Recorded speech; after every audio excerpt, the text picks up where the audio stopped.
Olá, pessoal! Na aula de hoje, nós vamos trabalhar modelos de ensino e aprendizagem, modelos ou abordagens. Mais especificamente, nós vamos trabalhar 3 modelos, que seriam ensino por transmissão, por redescoberta e o construtivismo. Antes de tudo, vamos pensar o que seria um modelo de ensino. Não é? Às vezes o professor, né, ao preparar a sua aula e ao trabalhá-la no dia a dia, no seu cotidiano, na sala de aula, ele acaba por não perceber que ele adota o modelo. Né? Mas cada um de nós, mesmo que inconscientemente, né, adotamos um modelo que ele fica explicitado no nosso fazer. Por exemplo, como nós apresentamos o conteúdo em sala de aula? Como nós organizamos esse conteúdo, como interagimos com os alunos, não é, ao abordar o conteúdo, como preparamos atividades, como corrigimos, como avaliamos os alunos, não é? Então, embora muitas vezes não tenhamos consciência, existe um modelo, né, que está por trás dessa nossa forma de dar aula, não é? Então, o modelo mais comum, não é? E mais utilizado, segundo pesquisas, é um modelo de ensino por transmissão. Esse modelo de ensino por transmissão é um modelo que nós não temos como nos reportar a um teórico, né, o qual inspirou esse modelo, mas ele tem características bem específicas. E tenho certeza que à medida que eu for falando, vocês vão se identificando com ela. Então, por exemplo, o ensino por transmissão, não é? As próprias figuras, né, que eu trago aqui já são autoexplicativas. É um ensino que é centrado no professor, não é? O professor fala, o professor transmite o conhecimento, ele é o detentor do conhecimento, não é? Os alunos, eles apenas recebem esse conhecimento. Não é? Paulo Freire, né, um grande educador, ele chama esse tipo de ensino como educação bancária, né, onde ele diz que se considera o aluno como a cabeça desse aluno um vaso vazio a ser preenchido pelo professor. Não é? Então, o ensino é centrado no professor e é um ensino conteudista. Geralmente, a sala de aula ela é organizada de forma que os alunos ficam sentados em fileira e preferencialmente, né, que eles fiquem calados, num silêncio completo, onde só o professor fala. Esse modelo de ensino, em seguida da explanação do conteúdo, o professor muitas vezes vai trazer exercícios que os alunos vão, né, fazer os exercícios que posteriormente serão corrigidos, não é? Então, a gente percebe, né, se pensarmos bem, que tanto eu quanto vocês, não é, em sua maioria, foi a forma de ensino que nós recebemos na escola, né, no ensino fundamental, no ensino médio e até na universidade, né, conversando com alunas, né, e colegas da pedagogia que a gente pensa, né, que utilizariam outros modelos de ensino, não é, me disseram que é o que prevalece. Não é? Então, existem, né, algumas pistas que apontam por que é o modelo que prevalece, apesar das críticas que se faz, né, em relação a esse modelo. Esse ensino, né, ele possui algumas vantagens e algumas desvantagens, né, segundo alguns autores. Não é? Entre as desvantagens, não é, a gente pode dizer que, em primeiro lugar, ele não promove a interação. Ele não promove a interação nem entre professor e aluno, nem entre os alunos entre si. Ou seja, ele é limitado, né, no sentido dessa interação, portanto, da socialização, né, de trabalhos em grupo, de cooperação, né, onde outras características dos alunos são necessárias, né, a serem envolvidas num trabalho desse tipo. Outra desvantagem é a passividade, né? O aluno ele é passivo no processo, ele só recebe. Não é? Lembrando da aula anterior que a gente disse que o aluno do futuro, do século XXI, tem que ser aquele aluno, né, criativo, né, que tenha iniciativa, que seja proativo. como no ensino tradicional a gente vai conseguir estimular ou desenvolver essas qualidades no aluno se é exigido a passividade?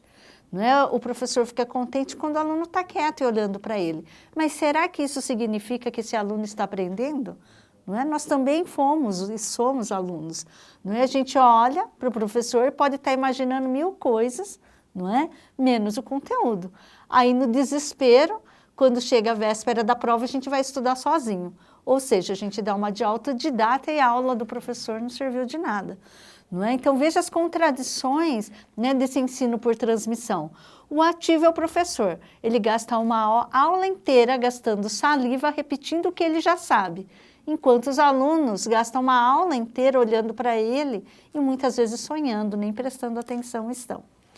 Não é? Outra desvantagem é que, como não se valoriza a participação do aluno, não é? Esse tipo de situação em sala de aula não permite ou desencoraja a participação do aluno. Muitas vezes ele até está prestando atenção, tem uma dúvida, mas no meio daquele silêncio, né, daquele professor mais autoritário, ele fica inibido de perguntar. Então o aluno acaba muitas vezes levando, não é, as dúvidas para casa e deixando para pensar nisso na véspera da prova. Vantagens, né? Eu não sei se isso poderia ser entendido como vantagem, mas uma questão é que é uma organização de aula mais econômica. Um professor dá conta de dar aula para salas imensas, por exemplo, não é? É mais fácil o professor também ter controle sobre esse estilo de aula, não é? Porque aulas, por exemplo, em que se senta em círculo ou que se coloca os alunos para trabalhar em grupo, não é? O professor acaba sentindo que ele está perdendo o controle da situação. Né? Mas tudo é uma questão de concepção, né, de planejamento, né, de organização. A outra situação e que eu acho que é a que explica melhor, né, o porquê desse tipo de aula se prevalecer, é porque a maioria de nós, como eu disse anteriormente, fomos educados nesse modelo de ensino e aprendizagem. Então, embora às vezes a gente estude que existem outros, o exemplo dado foi esse. Não é? E acaba ficando mais fácil repetir o exemplo que a gente conheceu de fato.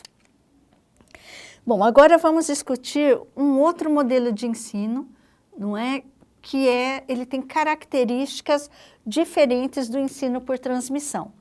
É o ensino por redescoberta.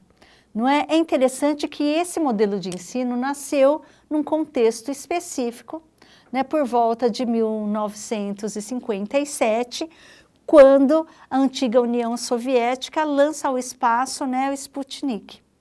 Ou seja, isso abalou o mundo, principalmente os Estados Unidos. Né? Como assim, não é, a União Soviética consegue lançar uma nave antes deles? Não é? Isso fez com que eles pensassem que eles deveriam reformular o ensino de ciências e biologia. E foi o que eles fizeram. Não é? Eles então começaram a concentrar esse modelo de ensino, né, ou a criar esse modelo de ensino, no sentido de que era importante as escolas se equiparem com laboratórios. Não é? As aulas deveriam se concentrar em fazer experimentos, colocar o aluno em contato com o método científico. Na realidade, o que eles queriam era estimular a formação de cientistas, de mini-cientistas, né, para que eles pudessem, nessa corrida armamentista, nessa Guerra Fria, que eles conseguissem alcançar, né, o feito pela União Soviética. Não é? Então, veja, é um fato histórico, né, que tem a ver com questões políticas, que interferiu diretamente no ensino. Não é? E isso aconteceu, nesse processo se iniciou nos Estados Unidos, mas interferiu em vários países do mundo, inclusive no Brasil. Não é? Daí, nesse sentido, os livros didáticos foram reformulados, não é? Começou-se a investir em laboratórios, né? E os professores começaram a trabalhar nessa outra perspectiva de se formar mini-cientistas. Né? Mas nem tudo deu tão certo assim. Né? Muitas dificuldades, né, foram acontecendo no decorrer do processo. Por exemplo, no Brasil, Não se tinha tanta verba para se investir em laboratório em todas as escolas, não é? Isso acabou levando alguns professores a desanimarem. Outra situação é que alguns professores não se encontravam devidamente preparados, né, para trabalhar nesse novo sentido, não é? De conseguir elaborar experimentos junto com seus alunos. Então, esse tipo de ensino durou um certo período e rapidamente, devido às dificuldades apresentadas, ele foi sendo deixado de lado e se retomou, então, o ensino por transmissão, que é aquele que nós já discutimos anteriormente. Agora, vamos ao construtivismo, que é um outro modelo de ensino. O construtivismo, né, aqui nós temos como exemplos Jean Piaget. Veja que ele não era educador, não era pedagogo, e sim ele era biólogo, não é? Mas ele teve uma grande contribuição, né, para a psicologia e, portanto, posteriormente, para essa abordagem de ensino.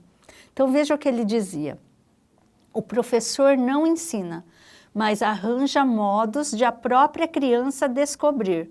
Então, o professor, ele cria situações, problema, não é, que vai estimular a criança a querer descobrir por ela própria. Então, qual que é o papel do professor aí? Ele deixa de ser aquele professor que apenas transmite um conhecimento pronto e acabado e passa a ser um facilitador, a criar situações, problemas, para que a criança seja instigada a resolver, a buscar e a construir esse seu conhecimento. Então, uma sala de aula, um professor que adota nessa abordagem de ensino, ele vai priorizar o quê? A interação entre os alunos.